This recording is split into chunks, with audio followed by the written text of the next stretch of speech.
I'm Summer, and I'm 32. My millionaire husband just called me sterile in front of a packed courtroom, claiming I trapped him in a childless marriage. His lawyer was already pulling out documents to prove how my infertility violated our prenuptial agreement. Christian sat there in his $1,000 suit, playing the devastated husband, whose dreams of fatherhood had been crushed by his defective wife. The judge looked sympathetic. The gallery was eating it up. And me? I reached into my purse and smiled. Where are you watching from today? Drop your location in the comments below and hit that like and subscribe button if you've ever felt completely betrayed by someone you trusted. You'll definitely want to stick around for what happened next. Let me rewind 3 years to show you how I ended up married to a complete fraud. Picture this. I'm working as an events coordinator at a boutique hotel in Manhattan when Christian Morrison walks into my life like something out of a romance novel. 6'2", salt and pepper hair, blue eyes that could melt glaciers, and a smile that probably cost more than my car. He was planning his company's annual gala, and lucky me got assigned to make his every wish come true. I need this to be perfect, he told me during our first meeting, leaning across my desk with those intense eyes. Money is no object. Famous last words, right? But back then, I was completely dazzled. This man sent flowers to my tiny studio apartment every day for a week. He took me to restaurants where the waiters knew his name and the wine cost more than my monthly rent. When he proposed on his penthouse balcony overlooking Central Park, with a ring that could have funded a small country, I thought I'd won the relationship lottery. The wedding was straight out of a fairy tale. Christian spared no expense designer dress, celebrity wedding planner, guest list that read like Forbes magazine. His mother, Elena, flew in from California wearing enough jewelry to stock Tiffany's. His business partner, Marcus, gave this touching toast about friendship and success that had everyone raising their glasses. I felt like Cinderella finally getting her happily ever after. But fairy tales don't prepare you for what happens when the clock strikes midnight and your prince turns back into a frog. Actually, that's unfair to frogs. At least frogs are honest about what they are. The first red flag should have been our honeymoon in Tuscany. We were staying at this incredible villa with vineyard views that stretched for miles, and I was practically glowing with newlywed bliss. Christian, I said over breakfast on our private terrace, I've been thinking about starting a family. Maybe we could start trying when we get back? His espresso cup paused halfway to his lips like I just suggested we sacrifice a goat. That's wonderful, darling. But let's not rush into anything. We should enjoy being married first. Reasonable, right? Except enjoying being married apparently meant Christian working 16-hour days while I decorated our penthouse and planned dinner parties for his business associates. Every time I brought up children, he had another excuse ready like he'd been practicing in the mirror. The company was expanding. The market was volatile.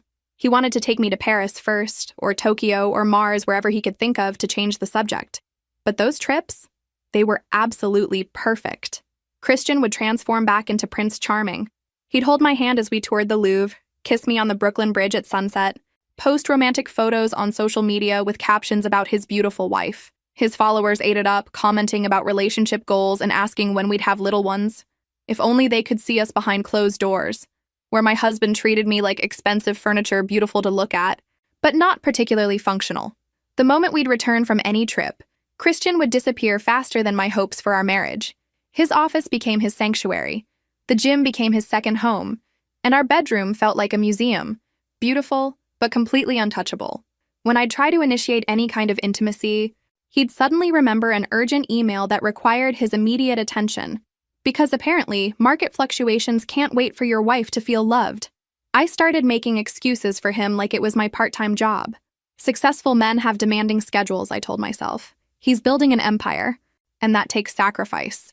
But late at night, staring at the ceiling of our king-sized bed while he slept with his back to me, I couldn't shake the feeling that something fundamental was wrong. And by something, I mean everything. My friend Rachel, a nurse who'd known me since college, was the first person to call out the obvious. "Summer, you look exhausted," she said during one of our monthly brunches, studying my face like I was one of her patients. "When's the last time you and Christian had a real conversation?" "We talk all the time," I protested, but even I could hear how hollow that sounded. It was like saying we breathed the same air. So obviously we were communicating. About what? His work? Your social calendar?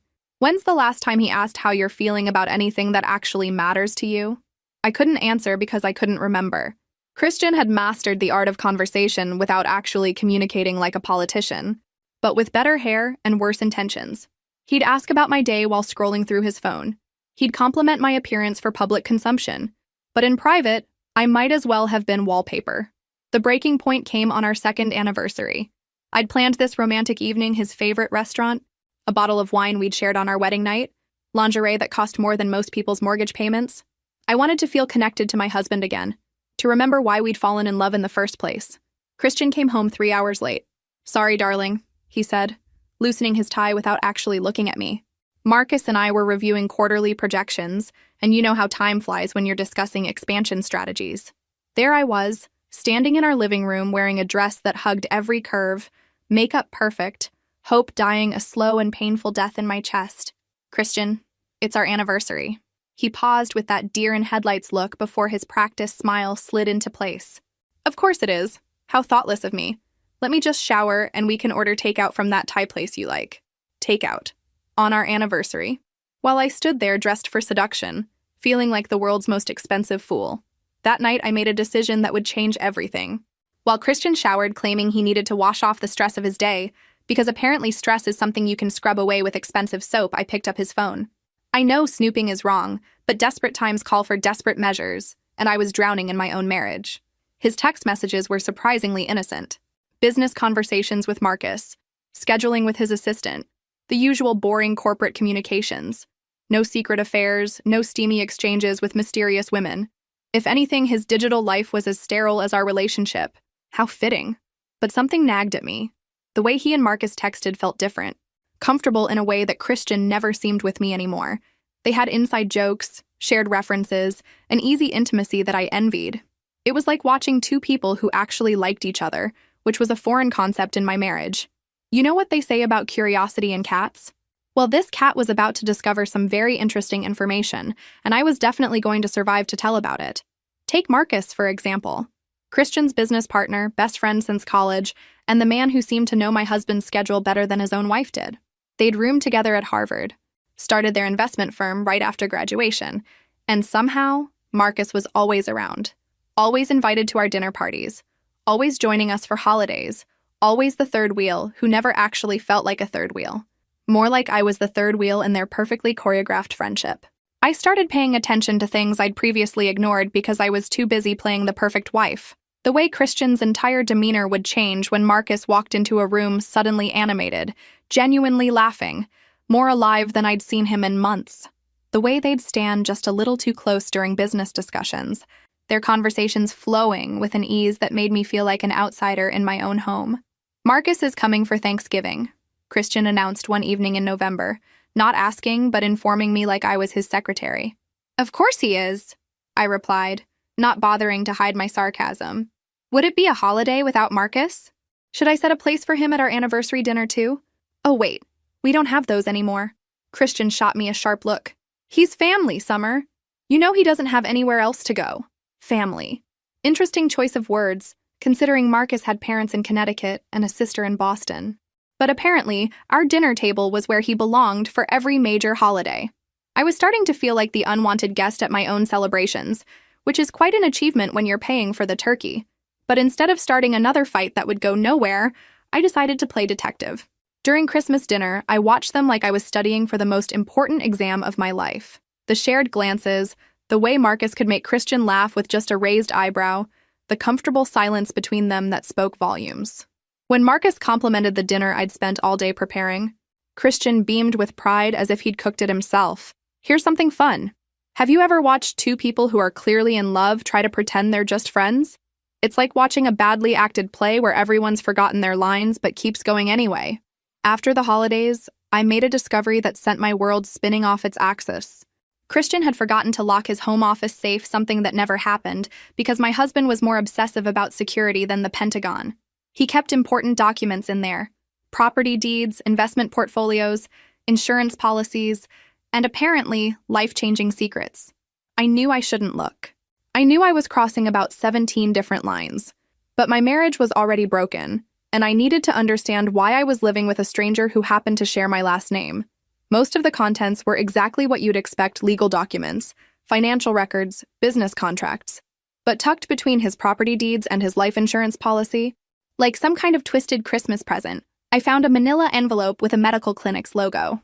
The letterhead read Metropolitan Men's Health Center, and the date was 3 years before we'd even met, before he'd swept me off my feet with talk of building a life together, before he'd nodded sympathetically every time I mentioned wanting children.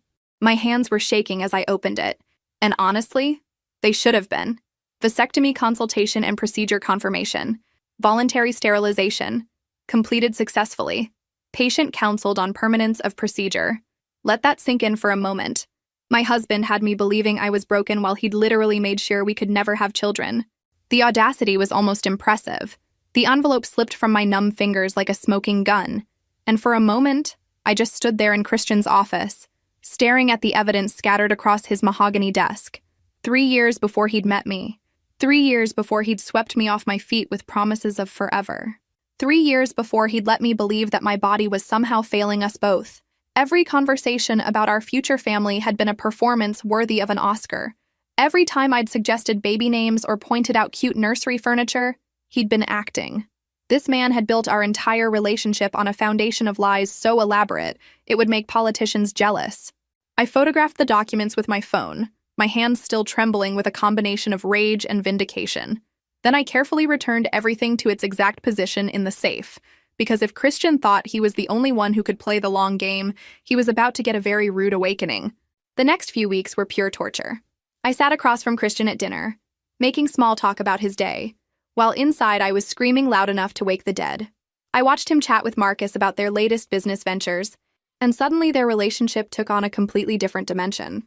Had Marcus known about the vasectomy? Was he part of this elaborate deception too? Of course he was. You don't share a dorm room, start a business, and maintain a decades-long friendship without knowing your partner's medical history, especially when that medical history directly impacts the woman he's married to. You seem distracted lately, Christian observed one evening, not looking up from his tablet as he scrolled through emails like the caring husband he pretended to be. Just tired, I replied, wondering how he could be so oblivious to the fact that I'd uncovered his lies. But then again, Christian had always been excellent at seeing only what he wanted to see. It's a useful skill when you're living a double life. The final piece of the puzzle fell into place during a dinner party we hosted for some of Christian's business associates. I was playing the perfect hostess, as always, when I noticed something that made my blood run cold. Marcus was adjusting Christian's tie, an intimate gesture that lasted just a beat too long. Their eyes met, and in that moment, I saw something that explained absolutely everything. Love, not friendship, not business partnership, but genuine, deep, romantic love. I excused myself to the kitchen and gripped the marble countertop until my knuckles turned white. How long had they been together? Had their relationship started in college? Or was it something that developed over years of building their business empire together? More importantly, why had Christian married me if he was in love with someone else? The answer was probably sitting right there in that manila envelope, wasn't it? The vasectomy, the marriage to a woman who desperately wanted children, the prenuptial agreement I'd signed without reading carefully because I'd been blinded by love and expensive jewelry, it all added up to something calculated and cruel. Christian had married me as a cover, a beautiful, successful wife to parade around while he lived his real life with Marcus. And when our childless marriage inevitably failed because I couldn't get pregnant, he'd be able to keep his fortune intact while playing the victim of a defective woman who couldn't give him the heir he wanted. It was actually brilliant, in a completely sociopathic way. I almost had to admire the planning involved. Almost. I started doing research like my life depended on it, because frankly, it did. Real research. Not just connecting dots and drawing conclusions like some discount detective. I hired a private investigator, a woman named Detective Sarah Chen, who specialized in matrimonial cases and had the kind of track record that suggested she'd seen every flavor of marital deception imaginable. I paid her with money from an account Christian didn't know about, a small inheritance from my grandmother that I'd kept separate from our joint finances, because apparently I had better instincts about protecting myself than I'd given myself credit for.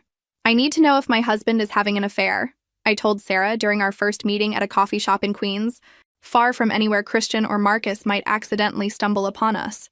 Sarah was in her 40s, sharp-eyed and professional, with the kind of no-nonsense attitude I wished I'd possessed 3 years ago. Most wives have a gut feeling before they have proof, she said, studying me across the small table. What's yours telling you? That my marriage has been a lie from day one, and I'm about to prove it. She nodded like she'd heard this story 1,000 times before, which was either reassuring or deeply depressing. Give me 3 weeks. If there's something to find, I'll find it. Those 3 weeks were the longest of my life. I had to continue playing the devoted wife while inside I was building a case for my own liberation. Christian noticed nothing different about my behavior, which, honestly, told me everything I needed to know about how much attention he'd ever paid to his actual wife versus his imaginary perfect spouse. Summer seems a bit off lately, doesn't she? I overheard Marcus ask Christian one evening when they thought I was upstairs, because apparently my husband discussed my emotional state with his boyfriend but not with me. She's probably just hormonal, Christian replied dismissively. You know how women get. Hormonal. After 3 years of marriage, that was his clinical analysis of my emotional state. Not concerned that his wife might be unhappy, not worried that something might be wrong, just hormonal. Like I was some kind of unpredictable weather pattern that occasionally produced storms. I wanted to march into that room and show them both exactly how hormonal I could get. But patience was about to pay off in ways they couldn't imagine. Sarah called me on a Tuesday morning while Christian was at the gym with Marcus, their daily routine that I'd never questioned before, but now seemed like the perfect cover for whatever they were really doing during those 2-hour workouts. We need to meet, she said simply. I have what you're looking for. The photographs were absolutely damning. Christian and Marcus leaving a hotel in Midtown, not the kind of place you'd go for a business meeting unless your business involved king-sized beds and room service. Christian and Marcus at a restaurant in the Village, holding hands across the table like the lovers they obviously were. Christian and Marcus kissing in the doorway of Marcus's apartment building at midnight, when Christian had told me he was working late at the office. How long? I asked, staring at the evidence of my husband's double life spread across the table like playing cards in the world's worst poker game. From what I can tell, at least since college, maybe longer. They're very careful, very discreet, but there are patterns. Hotel registrations under Marcus's name, restaurant reservations for 2 in locations where they're unlikely to run into anyone from their professional circle. Your husband has been living a double life for a very long time. I felt strangely calm as I absorbed this information. The betrayal was complete now, no more wondering, no more second-guessing my instincts, no more making excuses for behavior that had never made sense. Christian had married me to hide his relationship with Marcus, undergone a vasectomy to ensure I'd never get pregnant, and created the perfect trap to ensure I'd walk away from our divorce with nothing.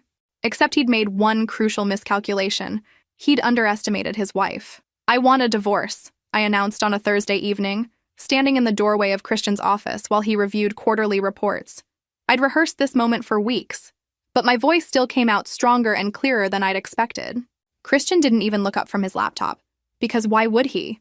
I was just his wife. Don't be dramatic, Summer. Whatever's bothering you, we can discuss it rationally like adults. There's nothing to discuss.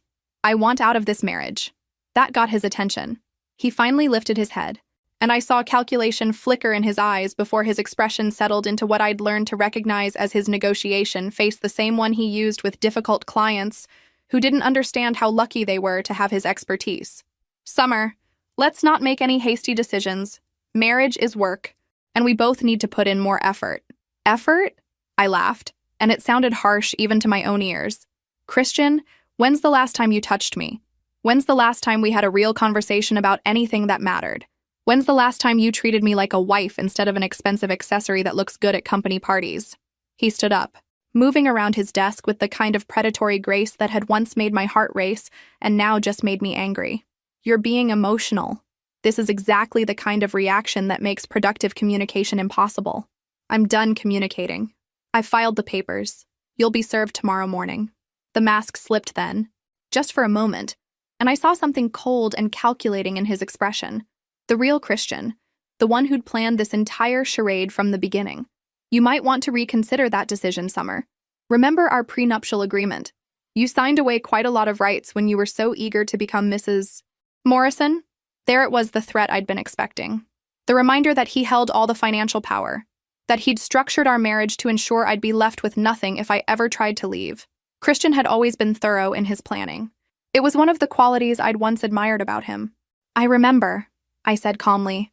I also remember the clause about fault-based divorce and the provision for spousal support in cases of adultery or fraud.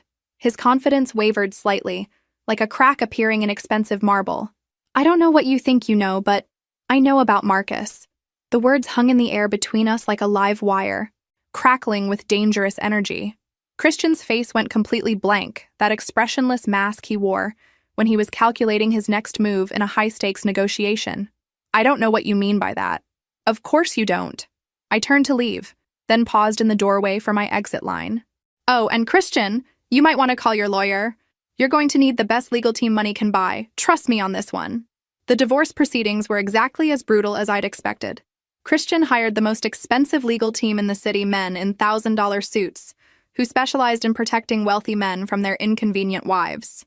They filed motion after motion, questioning my mental state, my financial contributions to the marriage, my fitness as a spouse. But they made one crucial mistake. They assumed I was the same naive woman who'd signed that prenuptial agreement 3 years ago. The preliminary hearing was scheduled for a Tuesday morning in family court.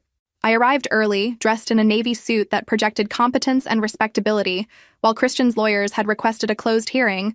Somehow the media had gotten wind of the case. Morrison Investment Group was well known in financial circles, and wealthy men's messy divorces always made excellent copy. Christian arrived with his legal team and Marcus, who was there as moral support and business partner. They huddled together at their table, whispering strategies and shooting confident glances in my direction, like they were planning a hostile takeover. I sat alone with my lawyer, a smart woman named Jennifer Walsh, who specialized in David versus Goliath cases and had never lost to a Goliath yet. "Are you ready for this?" Jennifer asked quietly. I patted my purse, feeling the weight of the manila envelope inside. I've been ready for months. The hearing began with Christian's lawyer painting him as the devoted husband whose wife had become increasingly unstable and demanding. They presented our prenuptial agreement with the flourish of magicians pulling rabbits from hats, highlighting the clause that would leave me with minimal assets if our marriage ended due to my inability to provide children. My client entered this marriage with the express understanding that he and Mrs. Morrison would start a family, his lawyer intoned like he was delivering a eulogy. When it became clear that Mrs. Morrison was unable to fulfill this essential aspect of their marital agreement, the relationship deteriorated beyond repair. Unable to fulfill. The word choice was deliberate, designed to make me sound defective, broken, less than a real woman. I felt every eye in that courtroom assessing me, wondering what was wrong with me that I couldn't give my husband the child he wanted. It was actually quite a performance, I almost believed it myself.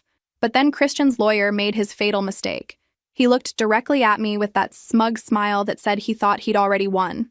Furthermore, Your Honor, medical evidence will show that Mrs. Morrison is in fact infertile. My client has endured 3 years of false hope while his wife concealed her condition, making conception impossible. The silence in that courtroom was deafening. You could have heard a pin drop as Judge Harrison stared at Christian, waiting for an explanation that wasn't coming. Christian's face had gone from confident to pale to green in about 30 seconds, quite the transformation for someone who usually controlled every room he entered.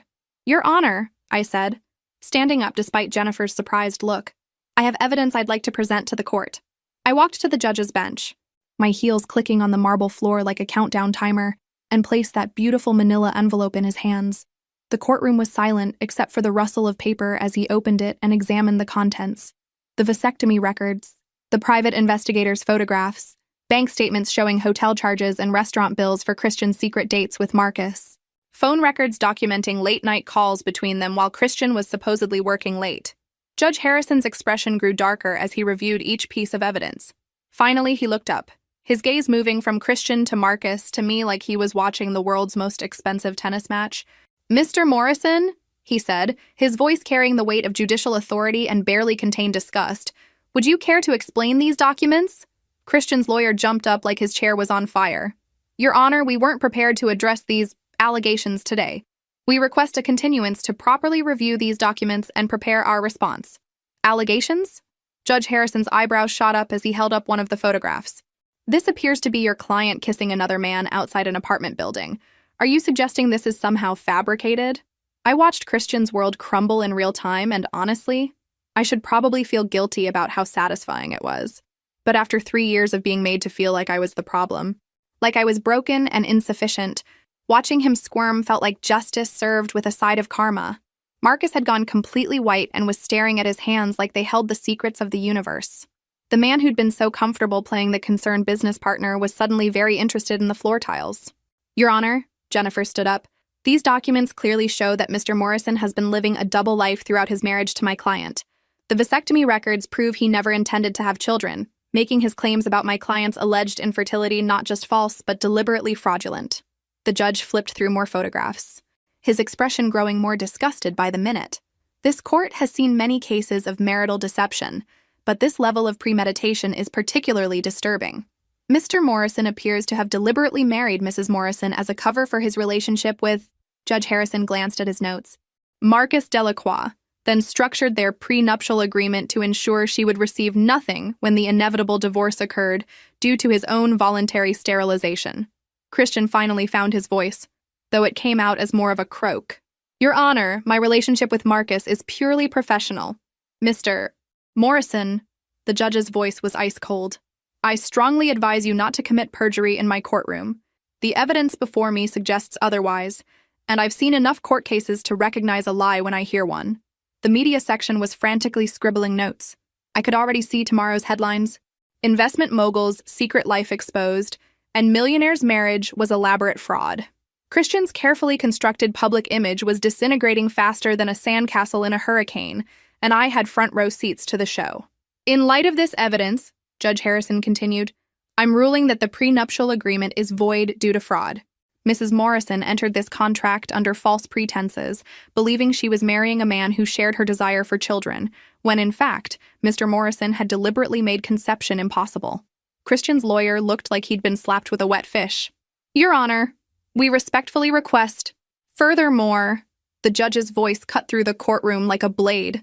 I'm awarding Mrs. Morrison 50% of all marital assets, including the primary residence, vacation properties, and a substantial portion of Morrison Investment Group. 50% of everything, including the penthouse where I'd spent 3 years feeling like a stranger, the Hamptons house where I'd hosted countless parties for his friends and business associates, and most importantly, a controlling interest in the company that had been Christian and Marcus's baby. Christian shot to his feet like he'd been electrocuted. Your Honor, that's impossible. The company is my life's work, which you built during your marriage using community property laws, Judge Harrison replied coolly. Your wife was entitled to transparency about your intentions and fertility status. Instead, you committed fraud on a scale that shocks this court's conscience. I could practically see the dollar signs evaporating from Christian's eyes. The man who'd thought he was so clever, so careful in his planning, had just lost everything because he'd underestimated the woman he'd married for appearances. It was almost poetic. The aftermath of that courtroom victory was swift and brutal. Within 48 hours, news of Christian's deception had spread through Manhattan's financial district like wildfire. The story had everything gossip-hungry socialites loved: secret affairs, financial fraud, and a wealthy man's spectacular downfall. Christian's business associates started distancing themselves immediately. Nobody wanted to be associated with a man who'd committed marriage fraud, especially not in a world where reputation was everything. Phone calls went unreturned, lunch invitations were rescinded, and suddenly Christian found himself persona non grata in the very circles where he'd once held court. Marcus bore the brunt of the professional fallout. Their investors, already nervous about the scandal, began pulling their money when they realized the company's 2 founding partners had been living a lie that made soap operas look understated. The man who'd helped build Morrison Investment Group from the ground up was suddenly toxic by association. I moved back into the penthouse while Christian packed his belongings like a defeated general retreating from battle. The irony wasn't lost on me. The woman he'd tried to leave with nothing was now living in his home, surrounded by the art and furniture he'd chosen to impress people who no longer answered his calls. This isn't over, Summer, he said on his last day, standing in our former living room with boxes of his personal items stacked around him like the ruins of his former empire. You think you've won something? But you have no idea how to run a business. You'll lose everything within a year. I was sitting in his favorite leather chair, the one where he used to read financial reports while ignoring me. You know what's funny, Christian? You spent 3 years treating me like I was too stupid to notice your lies, too weak to fight back, too dependent on you to survive on my own. And yet, here we are. The penthouse felt different once Christian was gone, larger somehow, like it could finally breathe without his suffocating presence. I walked through rooms that had felt like a museum and started making them actually mine. The first thing I did was donate his precious art collection, every pretentious piece he'd bought, to show off his sophisticated taste to the Metropolitan Museum of Art. Let them deal with his legacy while I built my own. Jennifer Walsh, my lawyer, became my advisor as I navigated the complex process of taking control of Morrison Investment Group.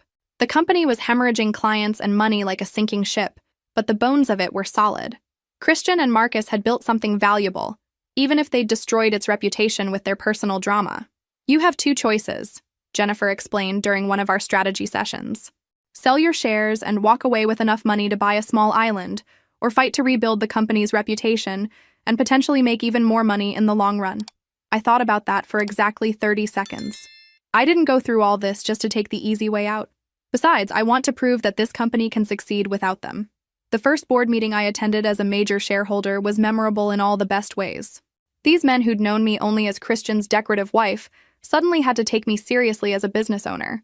The adjustment was painful for everyone involved, but mostly for them. Mrs. Morrison, one of the board members said carefully, like he was defusing a bomb, "We appreciate your enthusiasm, but managing an investment firm requires specialized knowledge and experience." "You're absolutely right," I agreed, with a smile that could have cut glass, "which is why I'm bringing in consultants and advisors to help guide the transition. But make no mistake, I'm not going anywhere. This is my company now." Rebuilding Morrison Investment Group's reputation was like performing surgery on a patient who was bleeding out on the operating table. Every day brought new challenges: clients threatening to leave, employees uncertain about their futures, competitors circling like vultures waiting to pick apart our remaining assets. But I had advantages that Christian never possessed. I understood people in ways he never bothered to learn. While he'd focused on numbers and profits, I'd spent years managing relationships, reading social dynamics, understanding what people really wanted versus what they said they wanted. Turns out those skills are surprisingly useful in business. My first major decision was rebranding. Morrison Investment Group became Meridian Capital Partners, a fresh start with no baggage from Christian's scandal. I hired a crisis management team, a new marketing firm, and most importantly, I brought in Rebecca Torres as CEO. Rebecca was everything I wasn't: financial expertise, 15 years of experience running investment firms, and a reputation for turning around struggling companies.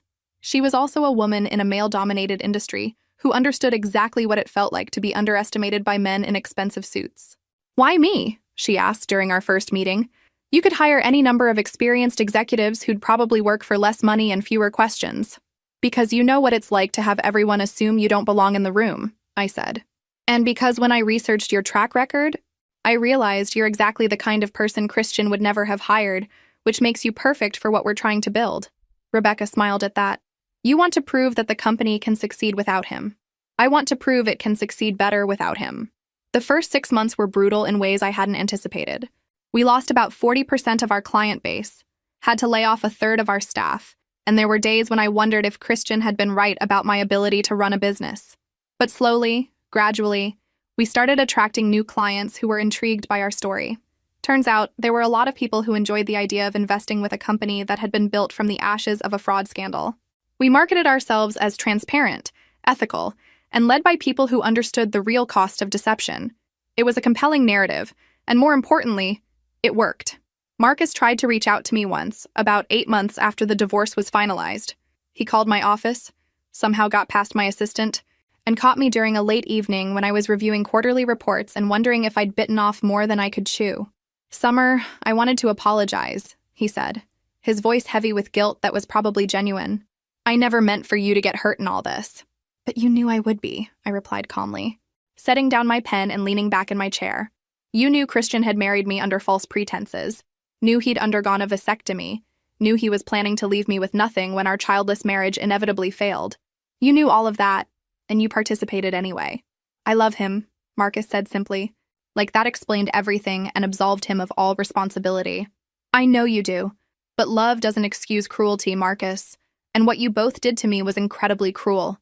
It was calculated, deliberate, and designed to destroy my life for your convenience." He was quiet for a long moment. "For what it's worth, I think Christian underestimated you from the beginning. He saw what he wanted to see: someone he could control and manipulate. He never saw how strong you really are." "No," I agreed. "He didn't. And that was his biggest mistake." 2 years after the divorce, Meridian Capital Partners wasn't just surviving, we were thriving in ways that would have made Christian's head spin. Our client portfolio had grown by 300%. We'd opened offices in Chicago and Los Angeles, and Rebecca had been featured on the cover of Financial Weekly as one of the industry's rising stars. But my real triumph came on a Tuesday morning when my assistant buzzed my office with unusual excitement in her voice. "Ms. Morrison, you have a visitor, a Mr. David Chen from Chen & Associates. He says it's about a business proposition that you'll find very interesting."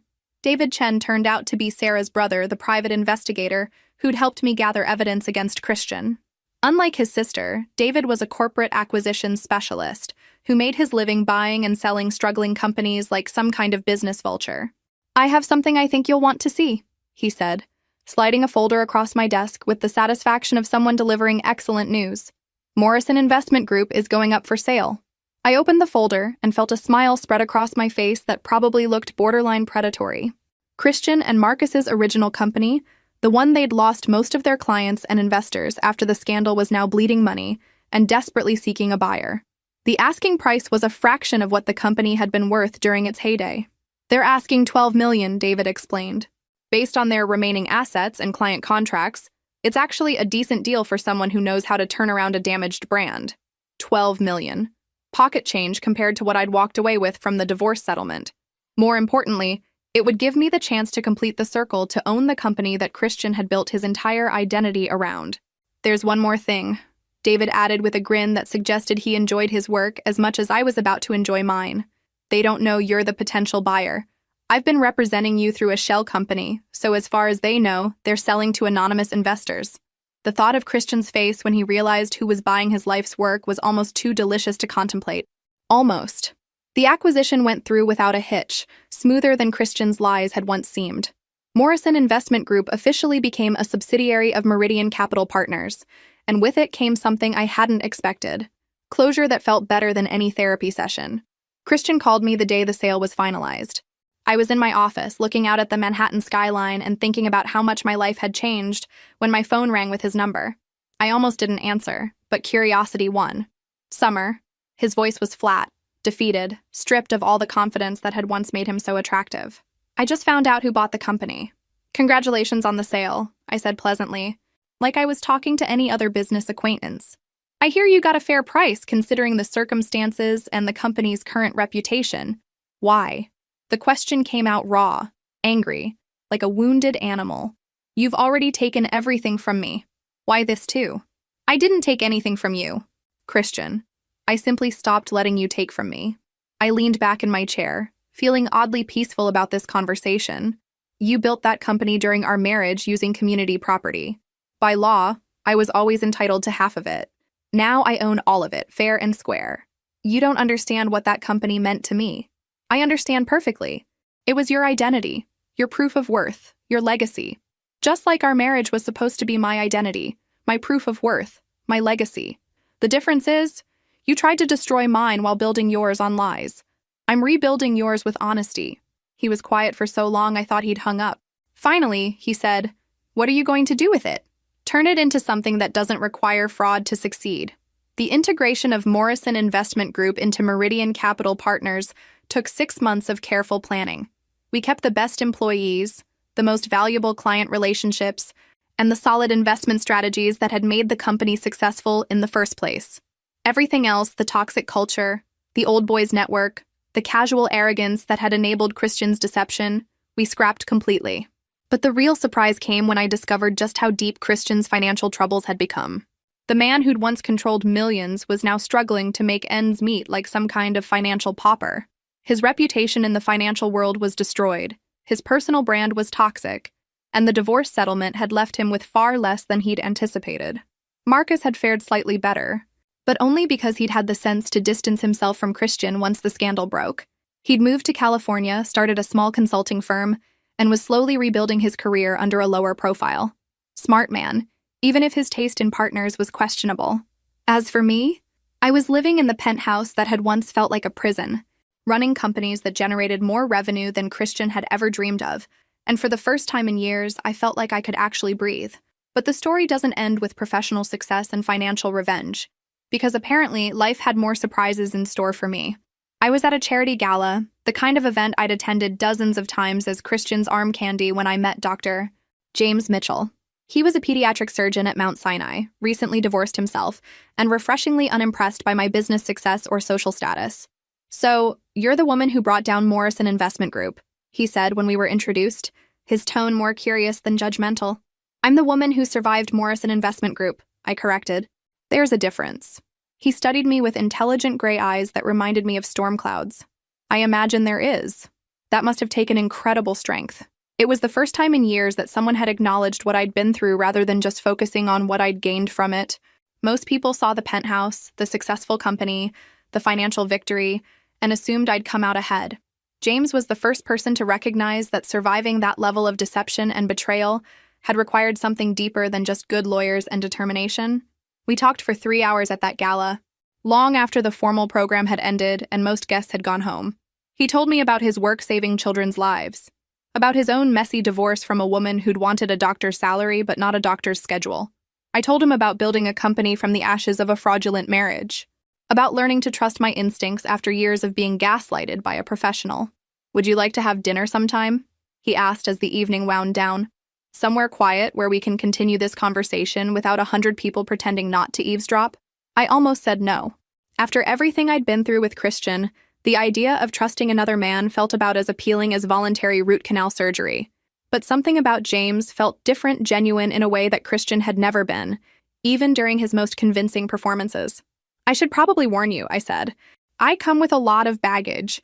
Public scandal, trust issues, an ex-husband who committed marriage fraud, and a tendency to investigate people's backgrounds before the second date." James smiled, and it was nothing like Christian's practiced charm. This was warm, real, unguarded. "I come with emergency surgery schedules, a tendency to disappear into work for 12-hour stretches, and an ex-wife who tells anyone who'll listen that I chose my career over our marriage. Want to compare baggage over dinner on Friday?" I realized I was smiling back, the first genuine smile I'd felt in longer than I could remember. That sounds perfect.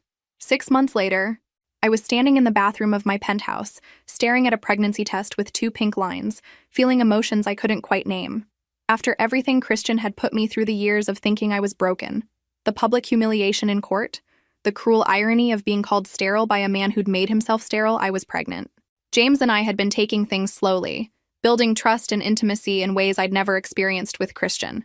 He'd been patient with my anxiety about commitment, understanding about my need for independence, and amazingly supportive of my business endeavors. When I'd told him about wanting children someday, he'd simply said, "Someday sounds good to me when you're ready."